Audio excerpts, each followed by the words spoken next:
Subscribe करें हमारे channel study with Ajay Patel sir को लेटेस्ट वीडियो देखने के लिए। दोस्तों, हम लोग आज झारखंड शैक्षिक अनुसंधान प्रशिक्षण परिषद रांची झारखंड द्वारा प्रथम सावधि परीक्षा 2021-22 के लिए जारी की गई मॉडल प्रश्न पत्र सेट 1 वीडियो जो कि क्लास 9th विषय विज्ञान से संबंधित है। इसमें कुल हम लोग 40 प्रश्नों का बिल्कुल सटीक आंसर देखेंगे। तो चलते हम लोग क्वेश्चन की ओर। पहला प्रश्न देखेंगे दोस्तों। पहला प्रश्न देखिए, फर्स्ट प्रश्न है, निम्न में कौन सदिश राशि नहीं है? इन्हें बताना सदिश राशि कौन नहीं है। विस्थापन सदिश राशि है, त्वरण भी है, वेग भी है, दूरी नहीं है। ऑप्शन डी राइट आंसर हो जाएगा। एक चीज आप लोग नोट कर लेंगे कि सदिश राशि हम लोग कैसे पहचानेंगे। एकदम ट्रिक मैं बता रहा हूं, उसे आप लोग गौर करेंगे। सदिश राशि का मतलब हो गया कि पहला अक्षर याद रखेंगे, पहला शब्द यदि वह हो, पहला शब्द या दूसरा शब्द, पहला शब्द या दूसरा शब्द, ठीक है, दोनों क्या होना चाहिए, वह आना चाहिए। जिस राशि में पहला शब्द और दूसरा शब्द, पहला अक्षर और दूसरा अक्षर वह रहेगा, तो हमारा क्या हो जाएगा, वो सदिश राशि होगा। कन्फर्म, वो क्या होगा, सदिश राशि होगा। आप लोग देख लीजिए, विस्थापन वार है, त्वरण में देखिए सेकेंड वाला वार है, वेग में पहला वाला वार है, जबकि दूरी में वह नहीं आ रहा है, तो ये हमारा अदिश राशि हो जाएगा। अब बोलिए कि सर द्रव्यमान क्या हो जाएगा। देखिए, द्रव्यमान एक ऐसा शब्द है, द्रव्य ना तो पहला ना दूसरा, देखिए द्रव्य में मतलब र आ गया बीच में, तो ये द्रव्यमान हमारा एक अदिश राशि है। क्या है, अदिश राशि है। इसको लगा कर आप लोग नहीं कीजिएगा, क्योंकि अपवाद में है, वह आ रहा है, बट ये अदिश राशि है। ठीक है, ठीक है ना। अब भार हमारा क्या सदिश राशि है, जबकि बोलिएगा कि सर भार में तो नहीं आ रहा है, लेकिन अपवाद में आप लोग याद रखेंगे, भार को आप लोग याद रख लेंगे, भार में वह नहीं है लेकिन वो सदिश राशि है, बाकी सब में काम कर लेगा आपको वह वाला। ठीक है, पहला लेटर और दूसरा लेटर यदि वह रहेगा तो सदिश राशि मारेंगे। इसका आंसर हो जाएगा, इनमें सदिश कौन है, तो दूरी नहीं है। ठीक है, नेक्स्ट क्वेश्चन नंबर 2। प्रश्न कर रहा है, वेग परिवर्तन की दर को क्या कहते हैं। तो वेग परिवर्तन की दर को त्वरण कहते हैं। दोस्तों, वेग में परिवर्तन बटा समय दैट इज त्वरण यानी एक्सेलरेशन ए द्वारा सूचित करते हैं। बी इज राइट आंसर हो जाएगा। क्वेश्चन नंबर 3, चाल और वेग का मात्रक होता है। देखिए, चाल और वेग दोनों का ऐसा यूनिट होता है मीटर प्रति सेकेंड। कैसे होता है, चाल बराबर क्या होता है, चाल बराबर दूरी बट्टा समय। क्या होता है, दूरी बट्टा समय, है ना। दूरी का होता है मीटर और समय का होता है सेकेंड। मीटर पर सेकेंड हो गया चाल का। और वेग का क्या होता है, वेग का होता है विस्थापन बटा समय, विस्थापन बटा समय। तो विस्थापन का भी मीटर होता है और समय का सेकेंड होता है। मीटर पर सेकेंड दोनों का आंसर हो जाएगा, ए इज राइट आंसर हो जाएगा। नेक्स्ट क्वेश्चन देखेंगे, क्वेश्चन नंबर 4। 4 में है, ओडोमीटर मापता है। ओडोमीटर क्या मापता है, ओडोमीटर वाहनों द्वारा तय की गई दूरी को मापता है। Option number D is right answer हो जाएगा। नेक्स्ट क्वेश्चन देख लेंगे, क्वेश्चन नंबर 5। देखिए, 5 में है, 20 मीटर प्रति सेकेंड, देख रहे हैं, को किलोमीटर प्रति घंटा में लाना है। तो एक चीज याद रखेंगे, अगर मीटर प्रति सेकेंड से किलोमीटर प्रति घंटा लाना है, तो मीटर पर सेकेंड का वैल्यू जो रहेगा उसमें आप लोग 18/5 से गुना करेंगे। किससे गुना करेंगे, 18/5 से। और यदि उल्टा, अगर किलोमीटर प्रति घंटा से मीटर पर सेकेंड लाना हो, तब 5/18 से गुना करना है। तो यहाँ हम लोग को मीटर पर सेकेंड से किलोमीटर प्रति घंटा में लाना है, तो क्या करेंगे, 18/5 से गुना करेंगे। देखिए, 20 है ना, सॉरी 18/5, 5 चौके 20, 18 चौक 72, ये हमारा हो जाएगा किलोमीटर प्रति घंटा, आवर। तो 72 कहाँ पर है, ऑप्शन बी में है, 72 किलोमीटर प्रति घंटा इज राइट आंसर हो जाएगा। नेक्स्ट क्वेश्चन देखेंगे, क्वेश्चन नंबर 6।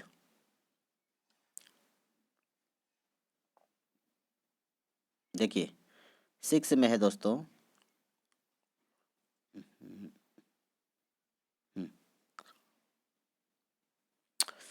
एक कार की चाल 15 मीटर की दूरी तय करने में 18 किलोमीटर प्रति घंटा से 36 किलोमीटर प्रति घंटा हो जाती है, तो कार का त्वरण ए निकलना है। ए निकलना है। अब देखिए यहाँ पर पहले वैल्यू, ये 15 मीटर दिया हुआ है, ये हमारा दूरी दिया हुआ, दैट इज एस दिया हुआ है, दूरी को हम लोग एस द्वारा सूचित करेंगे। 18 किलोमीटर प्रति घंटा दिया हुआ है, हमारा यू का वैल्यू दिया हुआ, इनिशियल वेलोसिटी प्रारंभिक वेग दिया हुआ है, और 36 किलोमीटर प्रति घंटा दिया हुआ हमारा भी का वैल्यू दिया हुआ है, फाइनल वेलोसिटी अर्थात अंतिम वेग दिया हुआ है, तो त्वरण निकालना है। तो देखिए पहले वैल्यू लिख लीजिए आप लोग, वैल्यू लिखते हैं। तो ये हमारा 18 किलोमीटर प्रति घंटा है, u इक्वल टू लिखेंगे 18 किलोमीटर प्रति घंटा। इसको हम लोग मीटर प्रति सेकंड में लाएंगे, क्योंकि हमारा मीटर में दूरी दिया हुआ है, तो मीटर पर सेकंड में लाएंगे। अभी आप लोग को बताए थे मीटर पर सेकंड में लाने के लिए क्या करेंगे, 5/18 से गुना करेंगे। 18 कट जाएगा तो हो जाएगा 5 मीटर प्रति सेकेंड। अब 36 किलोमीटर प्रति घंटा दिया हुआ है, भी का वैल्यू फाइनल वेलोसिटी, तो 36 गुने 5/18, 18 दूना 36, 5 दूना 10 मीटर प्रति सेकेंड। ओके, ये भी का वैल्यू हो गया और यू का वैल्यू 5 हो गया, और ये जो 15 दिया हुआ हमारा एस का वैल्यू दिया हुआ, दूरी दिया हुआ है, तो हम लोग को निकालना है त्वरण ए। देखिए कौन फॉर्मूला से बनेगा, देखिए आप लोग जानते होंगे गति संबंधित जो फॉर्मूला दिया हुआ है उससे हम लोग निकाल सकते हैं इसको। एक फॉर्मूला होता है भी स्क्वायर बराबर यू स्क्वायर प्लस 2as। भी का वैल्यू अभी कितना निकाले थे, 10 निकाले थे, तो 10 का स्क्वायर करेंगे। यू का वैल्यू कितना निकाले थे, 5 निकाले थे, 5 का स्क्वायर करेंगे। 2 इंटू ए तो नहीं पता है, एस दिया हुआ, एस कितना दिया हुआ देखिए 15 दिया हुआ, 15 यहाँ पर बैठा देंगे। हाँ, 10 का स्क्वायर 100 हो जाएगा, 5 का स्क्वायर 25 हो जाएगा, और 15 दूना 30 ही हो जाएगा। अब देखिए यहाँ पर 25 को इधर 100 में 100 तरफ ले आएंगे तो 100 में 25 घट जाएगा, बचेगा 75 बराबर 30a, 30a है ना। अब 75 बराबर 30 ये, तो ए का वैल्यू कितना होगा, ए बराबर हमारा आ जाएगा, देखिए यहाँ पर ए बराबर हो जाएगा 75/30, काटिए 15 पचे 75, 15 पचे 75 और 15 दूना 30, यानी 5/2, अर्थात 5/2 मतलब कितना होता है, 5 2 से डिवाइड करेंगे तो 2.5 होता है ना, कितना होता है 2.5, 2.5 मीटर प्रति सेकेंड स्क्वायर। ठीक है, तो 5/2 का वैल्यू होगा 2.5 मीटर प्रति सेकेंड स्क्वायर, और त्वरण था इसलिए मीटर पर सेकेंड स्क्वायर। देखिए देखिए कहाँ पर इसका ऑप्शन है, ऑप्शन नंबर ए में दिया हुआ 2.5 मीटर प्रति सेकेंड स्क्वायर। ओके, कोई दिक्कत नहीं, option number A is right answer हो जाएगा। अब नेक्स्ट क्वेश्चन देखेंगे, क्वेश्चन नंबर 7। यहीं पर हम लोग देख लेते हैं, मतलब बल का इकाई मात्रक क्या है, तो बल का इकाई मात्रक न्यूटन होता है, option number C is right answer हो जाएगा। क्वेश्चन नंबर 8 देखेंगे साथियों, देखिए 8 नंबर, 1 न्यूटन किसके बराबर होता है, 1 न्यूटन हमारा क्या दिया हुआ है, बल का इकाई मात्रक दिया हुआ है न्यूटन, है ना। तो एफ बराबर हम लोग जानते हैं एम ए, क्या होता है एम ए, 1 न्यूटन, एफ बराबर एम ये है ना, 1 न्यूटन किसके बराबर, एम मतलब, एम का मतलब होता है मास यानी द्रव्यमान, तो इसका एसआई यूनिट होता है केजी, बीच में गुना का चिन्ह है। ए मतलब होता है त्वरण, यानी इसका एसआई यूनिट होता है मीटर प्रति सेकेंड स्क्वायर। ऑप्शन में देखिए केजी मीटर प्रति सेकेंड स्क्वायर है कहीं पर, केजी मीटर पर सेकेंड में, तो इसका आगे एक हम तो लिख सकते हैं ना, तो एक option number A is right answer हो जाएगा, 1 kg मीटर पर सेकेंड स्क्वायर, बाकी कहीं नहीं है।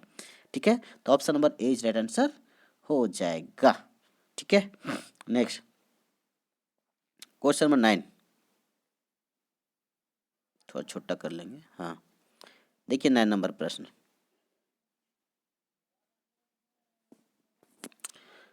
तीन पिंड दिया हुआ ए बी सी की द्रव्यमान क्रमशः 5 kg, अर्थात ए का दिया हुआ है 5 kg, और बी का दिया हुआ है 2 kg, और सी का दिया हुआ है 10 kg। इनमें बोलता है किसका जड़त्व सबसे कम है। एक चीज याद रखेंगे आप लोग, कोई भी पदार्थ जिसका वजन जितना कम हो उसका जड़त्व भी उतना ही कम होता है। जिसका भार जो होता है यानी द्रव्यमान जिसका जितना अधिक होता है उसका जड़त्व भी उतना ही अधिक होता है। तो अब बताइए इसमें से सबसे छोटा कौन है, सबसे कम कौन है, 2 kg। तो 2 kg किसका है, बी का है, तो बी इज राइट आंसर हो जाएगा। ठीक है, नेक्स्ट क्वेश्चन नंबर 10 देख लेंगे। 1 kg द्रव्यमान पर 1 न्यूटन बल लगाने पर उत्पन्न त्वरण निकालना। बहुत सिंपल क्वेश्चन है, देखिए फिर से बनाते इसको। 1 kg द्रव्यमान, 1 kg द्रव्यमान मतलब ही एम का वैल्यू दिया हुआ, एम बराबर दिया हुआ 1 kg। 1 न्यूटन बल अर्थात बल मतलब एफ का मान दिया हुआ 1 न्यूटन। उत्पन्न त्वरण निकालना, ए निकालना है। एक फॉर्मूला होता है एफ बराबर एम ए। क्या होता है, एम ए। एफ का वैल्यू 1 दिया हुआ, 1 लिखिए, एम का वैल्यू 1 है इंटू ए। तो ए का वैल्यू क्या हो जाएगा, ए का वैल्यू 1 होगा। क्या होगा, 1 मीटर प्रति सेकेंड स्क्वायर। देखिए कहाँ पर है, 1 मीटर प्रति second square, option number D में है। Option number D is right answer हो जाएगा। नेक्स्ट क्वेश्चन देखेंगे, क्वेश्चन नंबर 11। देखिए प्रश्न बोलता है न्यूटन की गति के पहले नियम से क्या मिलता है। याद रखेंगे न्यूटन के गति का पहला नियम कहता है कि कोई भी वस्तु यदि वो विरामावस्था में है तो विरामावस्था कोई बनाए रखना चाहती है, यदि वह गतिशील अवस्था में है तो गतिशील अवस्था कोई बनाए रखना चाहती है, जब तक कि उस पर कोई बाह्य बल कार्य न करे। ठीक है, तो गति के प्रथम नियम से हमें जड़त्व की परिभाषा ज्ञात होती है। Option number B right answer हो जाएगा। क्वेश्चन नंबर 12 देख लेंगे। न्यूटन के गति के कौन से नियम से बल का मापन का सूत्र अर्थात एफ बराबर एम ए, ये हमारा जो सूत्र मिलता है वो न्यूटन गति के दूसरे नियम से। Option number B right answer हो जाएगा। नेक्स्ट क्वेश्चन देख लेंगे, क्वेश्चन नंबर 13 देखिए। जी का मान होता है, जी मतलब होता है ग्रेविटी एक्सेलरेशन यानी गुरुत्वीय त्वरण। तो ग्रेविटी एक्सेलरेशन जी का मान होता है 9.8 और एक्सेलरेशन होता है मतलब त्वरण होता है तो मीटर प्रति सेकेंड स्क्वायर हो जाएगा। देखिए कौन सा ऑप्शन होगा, ऑप्शन में बी राइट आंसर हो जाएगा। क्वेश्चन नंबर 14 बोलता है 60 kg द्रव्यमान के किसी मनुष्य का चंद्रमा पर भार होगा। मतलब 60 kg द्रव्यमान दिया हुआ है ना, वस्तु का द्रव्यमान है 60 kg, तो चंद्रमा पर उसका भार क्या होगा। याद रखेंगे सबसे पहले हम लोग पृथ्वी पर उसका भार निकालेंगे, क्योंकि पृथ्वी के भार का चंद्रमा पर 1/6 गुना होता है। लेकिन जी का मान यहाँ पर लिखा हुआ है 10 मीटर प्रति सेकेंड स्क्वायर। ठीक है, जी का 9.8 होता है लेकिन यहाँ बोल दिया 10 मीटर पर सेकेंड स्क्वायर लेना है।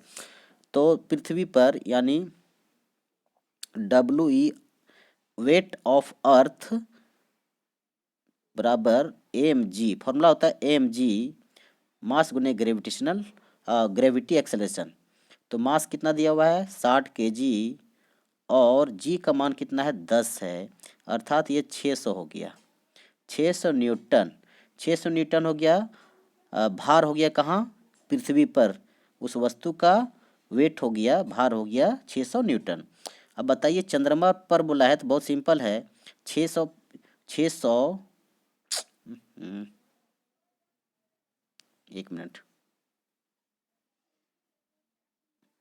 तो 600 आया था, तो 600 का 1/6 निकालिए। बोलिए 1/6 काहे निकालेंगे, क्योंकि पृथ्वी के भार का चंद्रमा पर भार 1/6 गुना होता है, तो 1/6 से गुना करेंगे तो 6 से 112 में कट जाएगा, अर्थात 100 न्यूटन। 100 न्यूटन कहाँ दिया हुआ है, option number C right answer हो जाएगा। Next question 15। शरबत बनाते समय पानी में चीनी मिलाने पर चीनी पानी में मिल जाता है, यह पदार्थ के कणों के किस गुण को दर्शाता है। तो याद रखेंगे कि चीनी या नमक को हम लोग जब जल में मिलाते हैं तो पूरा घुल जाता है, इसका मतलब होता है कि पदार्थ के कणों के बीच में रिक्त स्थान होता है। Option number A is right answer हो जाएगा। नेक्स्ट देखेंगे 60 नंबर क्वेश्चन। प्रश्न कह रहा है निम्नलिखित में से कौन पदार्थ का उदाहरण है, इनमें से कौन पदार्थ है। विचार, आचार विचार बिल्कुल नहीं है, शीत भी नहीं है, स्नेह मतलब प्रेम वाला शब्द है ये भी नहीं है, शीतल पेय यानी ठंडा ठंडा कूल कूल अर्थात कोको कोला, माजा, मिरिंडा, ये सब क्या है, शीतल पेय है। तो ये द्रव अवस्था में होता है, option number C right answer होगा, ये पदार्थ है। नेक्स्ट क्वेश्चन देख लेंगे, क्वेश्चन नंबर 17। दो विभिन्न पदार्थों के कणों का स्वतः मिलना क्या कहलाता है? देखिए, अगर दो अलग अलग पदार्थ उसको उसके कण आपस में मिलते हैं स्वतः, तो उसे हम लोग बोलते हैं विसरण विधि। Option number A is right answer हो जाएगा। नेक्स्ट 18 नंबर प्रश्न देखेंगे, किसी तत्व की द्रव्यमान प्रति इकाई आयतन को क्या कहते हैं? तो इसको हम लोग घनत्व कहते हैं, याद रख लेंगे आप लोग। तत्व की द्रव्यमान प्रति इकाई आयतन को घनत्व कहते हैं। घनत्व बराबर होता है द्रव्यमान बट्टा आयतन, द्रव्यमान बट्टा आयतन, ठीक है। तो इसका ऑप्शन देख लेंगे, ऑप्शन में घनत्व होगा तो घनत्व इज राइट आंसर। तुरंत हमारे हाँ बिल्कुल है, तो घनत्व इसका देखिए ए इज राइट आंसर हो जाएगा। नेक्स्ट क्वेश्चन देख लेंगे, क्वेश्चन नंबर 19। देखिए प्रश्न है, 2 ग्राम हाइड्रोजन 16 ग्राम ऑक्सीजन के साथ मिलकर 18 ग्राम जल का निर्माण करता है, यह किस नियम को प्रदर्शित करता है? देखिए पहले समझिए, 2 ग्राम हाइड्रोजन अर्थात H2 प्लस 16 ग्राम ऑक्सीजन मतलब O2, ये मिल करके 18 ग्राम जल बनाता है अर्थात H2O बनाता है, ठीक है ना। ये संतुलित नहीं है, संतुलित करेंगे तो यहाँ पर 2 देना पड़ जाएगा और यहाँ पर भी 2 देना पड़ जाएगा, संतुलित नहीं कर रहे हैं, ठीक है ना। वो हाइड्रोजन कितना है? 2 ग्राम है, ऑक्सीजन कितना है? 16 ग्राम है, और जल कितना है? 18 ग्राम है।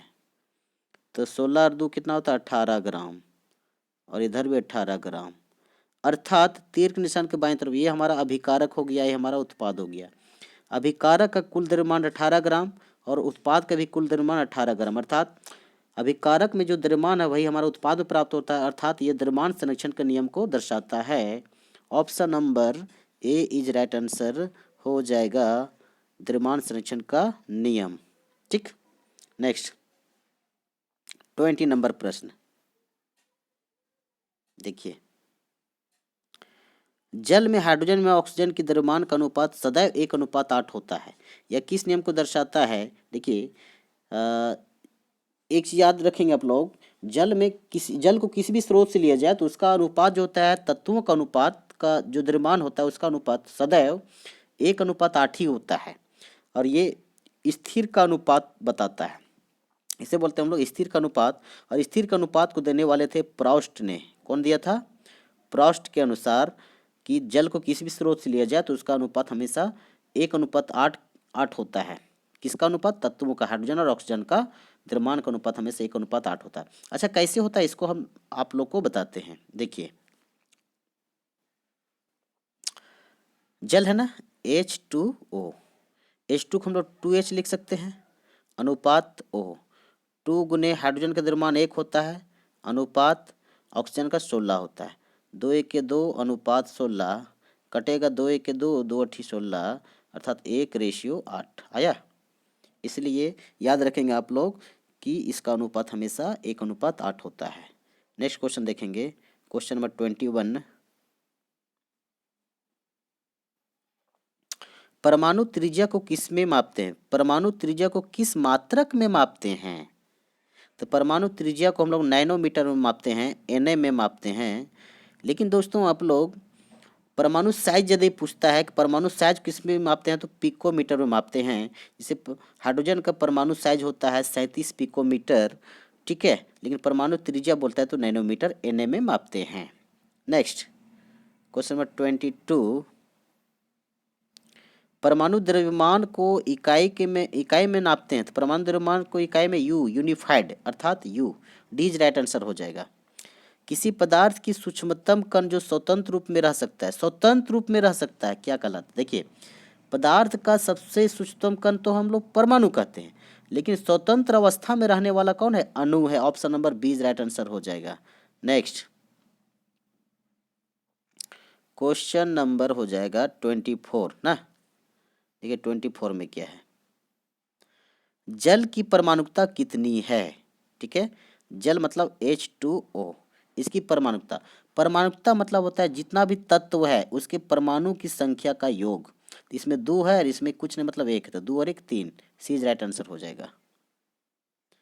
Question number 25।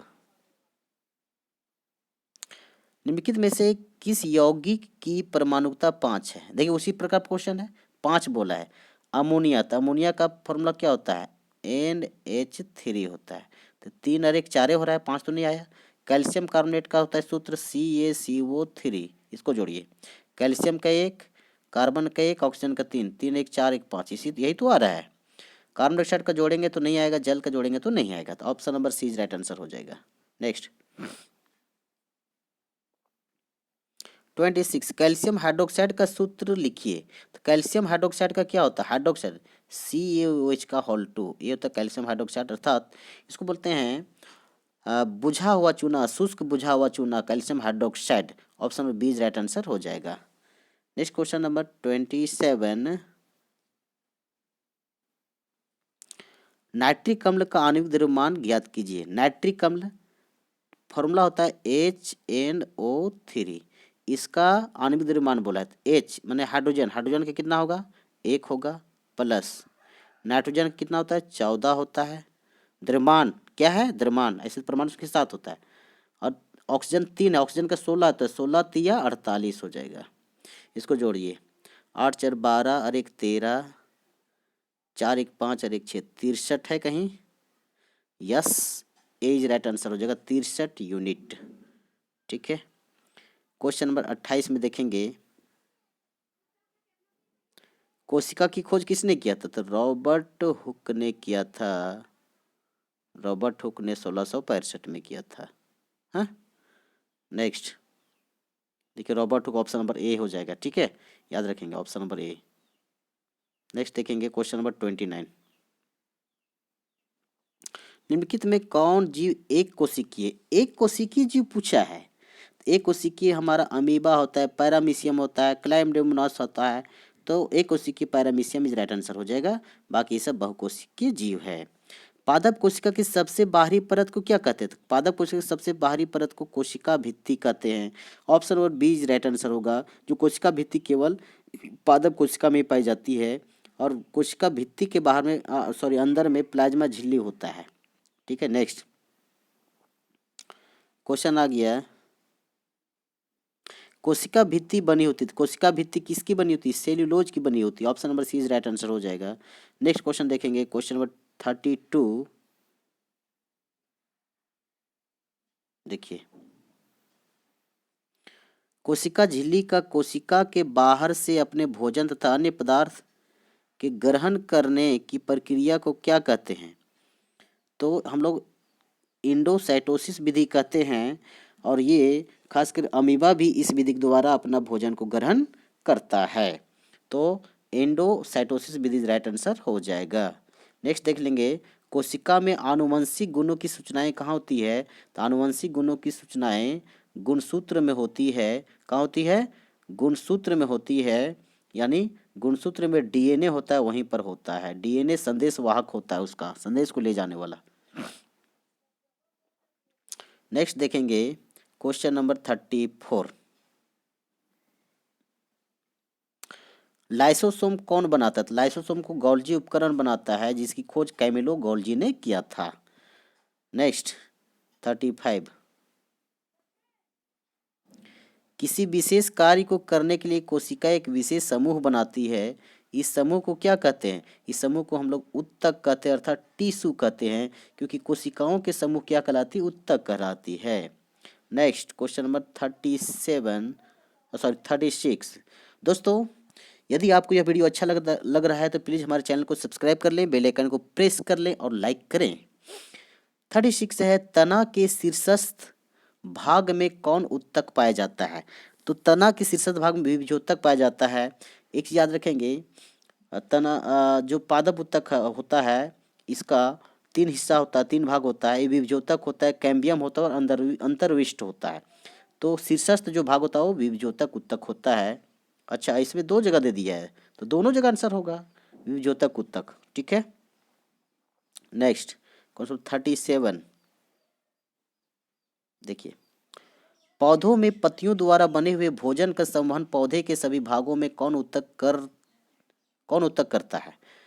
जब भोजन तैयार हो जाता है पौधों की पत्ती में, तो उसको ले जाने वाला कौन है, फ्लोएम है, फ्लोएम उत्तक है, याद रखेंगे। और यदि मिट्टी से जल तक खनिज लवण का अवशोषण करके पत्तियों तक पहुंचाता है, वो है जाइलम। ठीक, लेकिन जब भोजन तैयार हो जाता है तो उसको हम लोग विभिन्न हिस्सों में पहुंचाने का काम कौन करता है? फ्लोएम करता है। अस्थि और मांसपेशियों को जोड़ने वाली रचना क्या है? टेंडन। क्या है? टेंडन, अर्थात हम लोग उसको कंडरा बोलते हैं। कंडरा, कंडरा उत्तक। अस्थि यानी हड्डी और मांसपेशी को जोड़ने वाला कौन है? टेंडन है, अर्थात कंडरा है। नेक्स्ट क्वेश्चन नंबर 39, नारियल का रेशा में कौन उत्तक पाया जाता है? अब ऑप्शन देखते हैं। नारियल की रेशा में तो ऐसे स्क्लेरन कायमा उत्तक पाया जाता है, देखते हैं। अस्क्लेरन कायमा है, बिल्कुल है, देख लीजिए।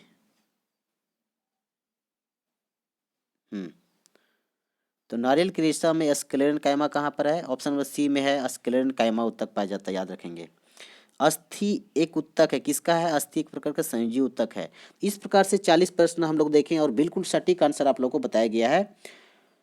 तो मुझे आशा ही नहीं, पूर्ण विश्वास है कि यह वीडियो आपको अच्छा लगा होगा। Thank you.